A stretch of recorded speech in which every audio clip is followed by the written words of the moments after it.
Hi everybody, here is Magno Borgo, and today I will show to you a technique that I call the FreezeSplinewarp.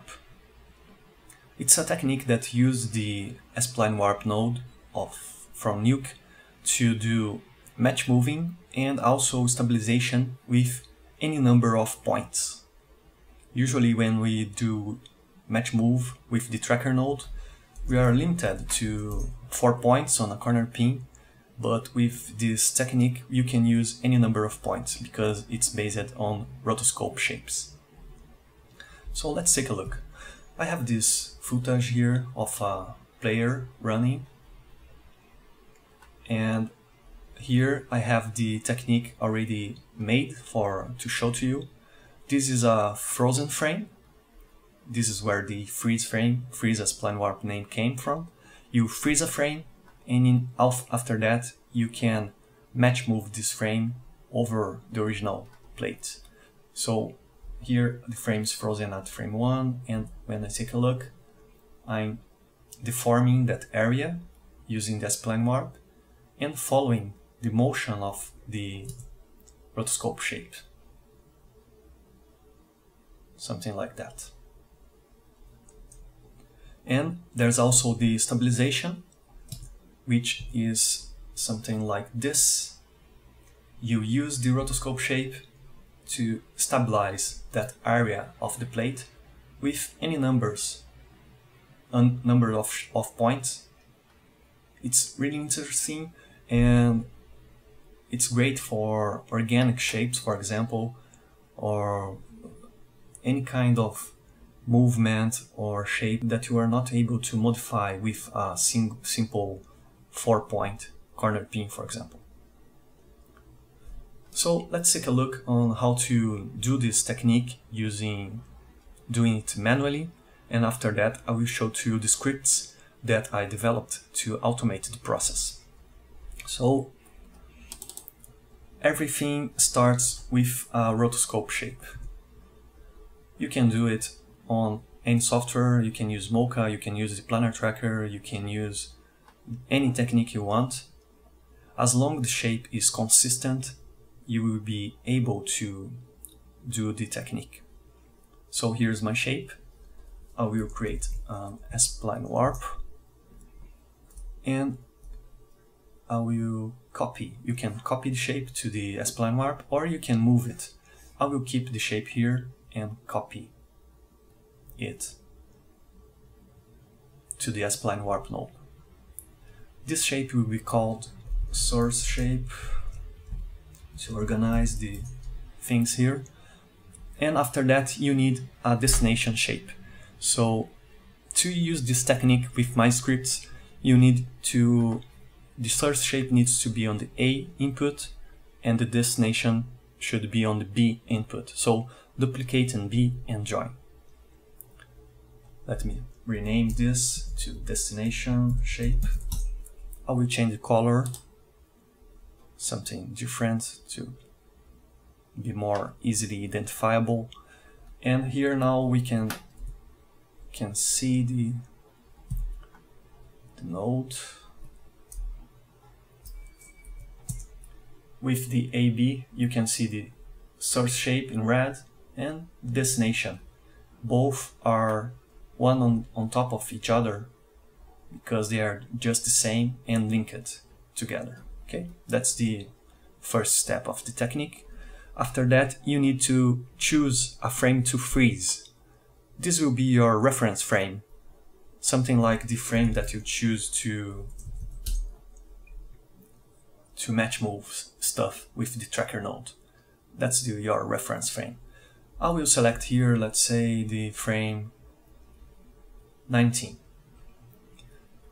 So the first thing you need to do is to grab your source shape, go into the dope sheet, click on source shape and delete the keyframes that you don't want. So I will delete everything but the frame 19. Oh, sorry, I will place here my timeline here. Source shape, okay.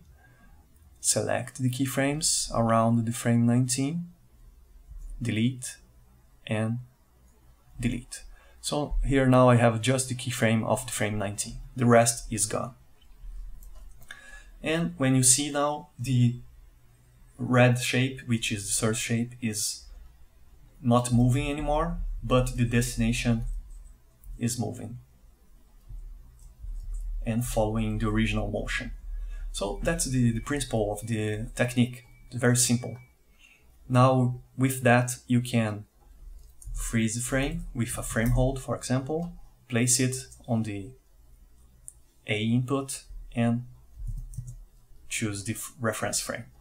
So now when you look at the result of this, the AB morph, that frame will be match moved to the destination shape.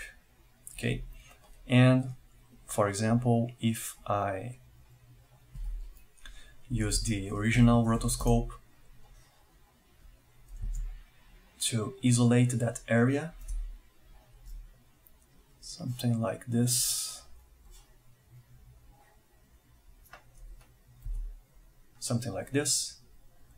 I can merge it over the original plate, and we can see that the shape is animated correctly. Okay, so for example, now I can paint that frozen frame and remove the logo here, for example, something like that. It will be animated over the original footage. Let's see the result. And it will be matching the movement. So a very handy technique to match move using rotoscope shapes.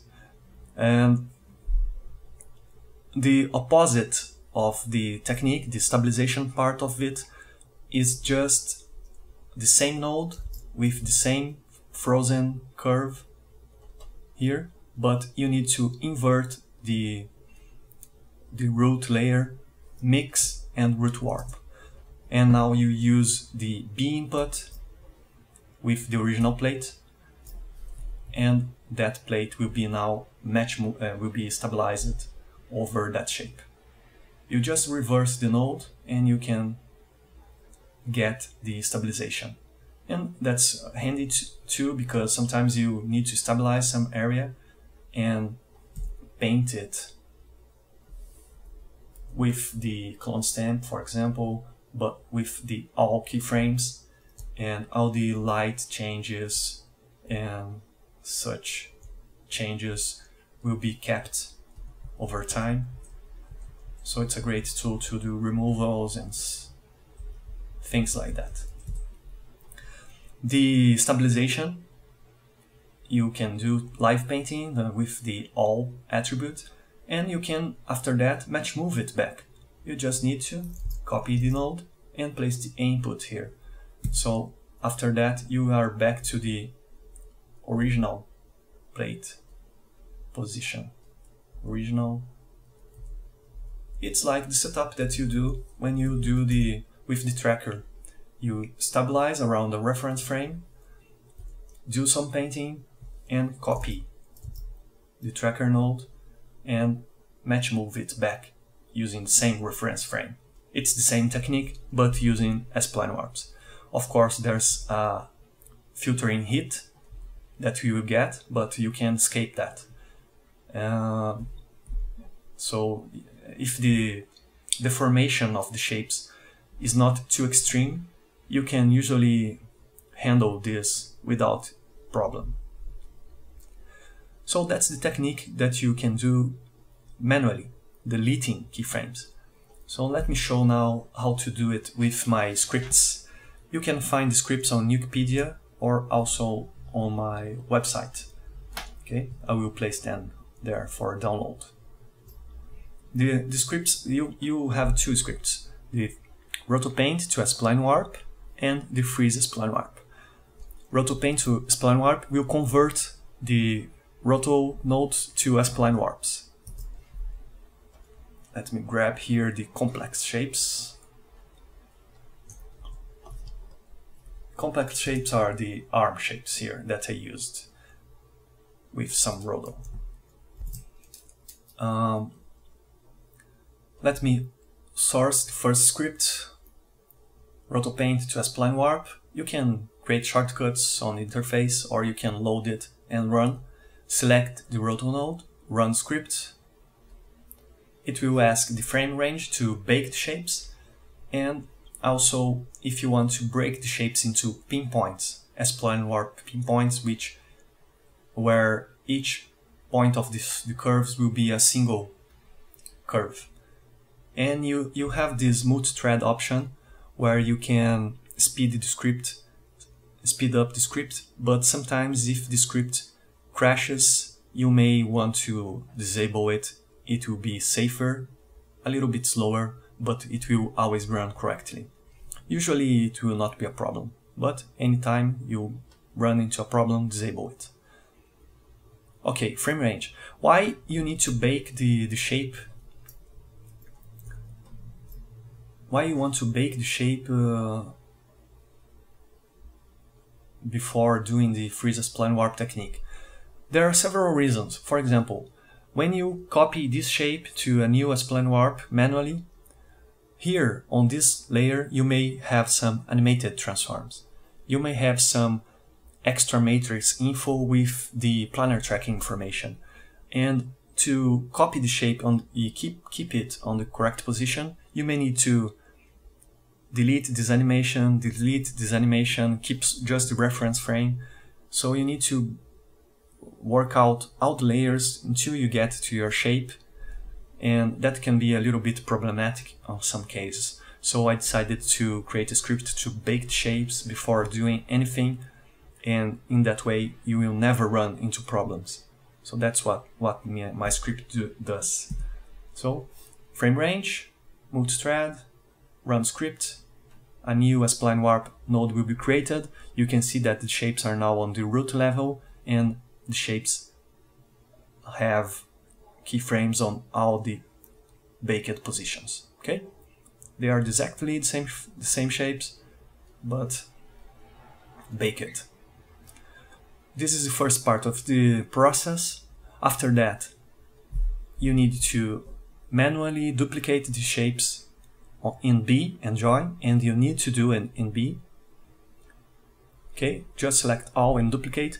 Unfortunately, at this point, with Nuke 7.0 V8, you can't automate this process yet with Python script, so you need to duplicate the shapes manually. You can, let me run the script again. Here, if you keep just the A input side, the technique will not work. So now let's move forward and load the second script, FreezeSplinewarp. Select the spline warp and run script. Now you need to choose the freeze frame or the reference frame, the side of the curves to freeze, usually the A input. You have a multi-thread. You have an option to use expressions to freeze, and the expression will allow you to change your mind and change the freeze frame if you want later, and also an option to create a frame hold automatically. I will freeze these on frame 40, let's say.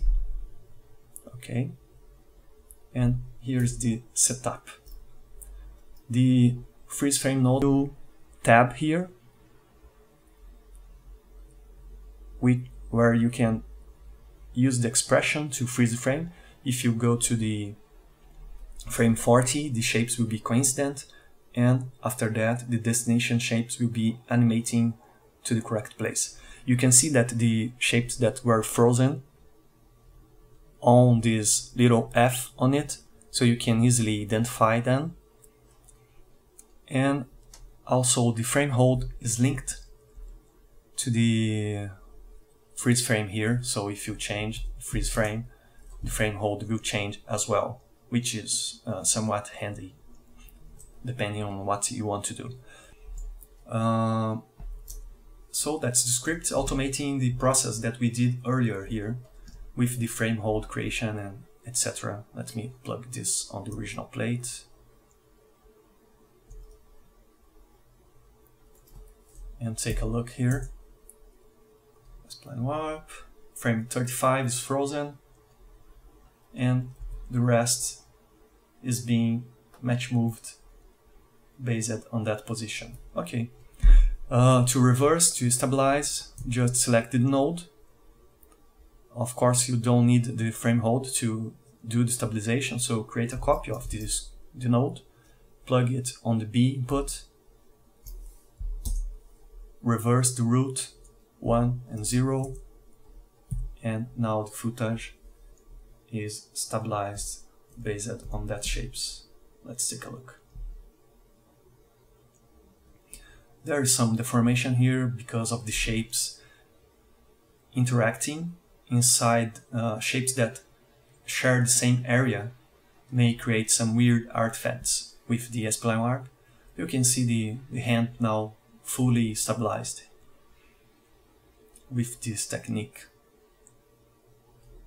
Okay, the original is like this, moving around and such. Okay, one last option, to see the pinpoints. So run script rotoshape to Spline Warp, and to break into pinpoints, let's take a look on this.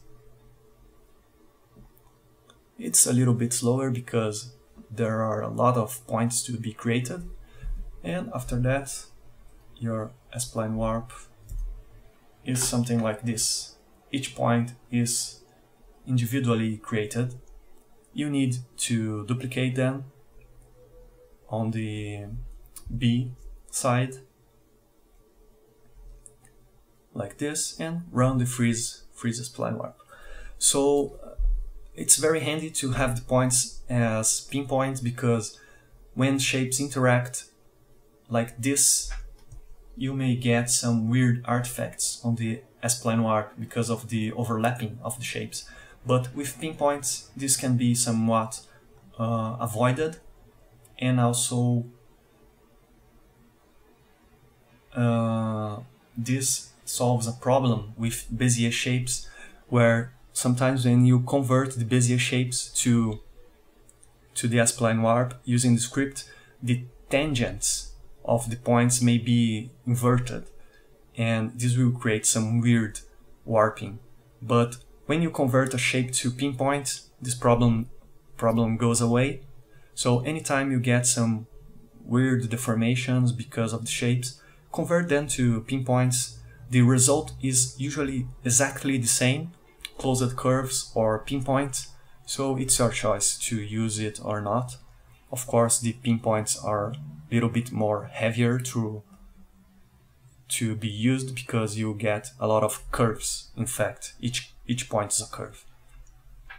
Usually it's more expensive to render.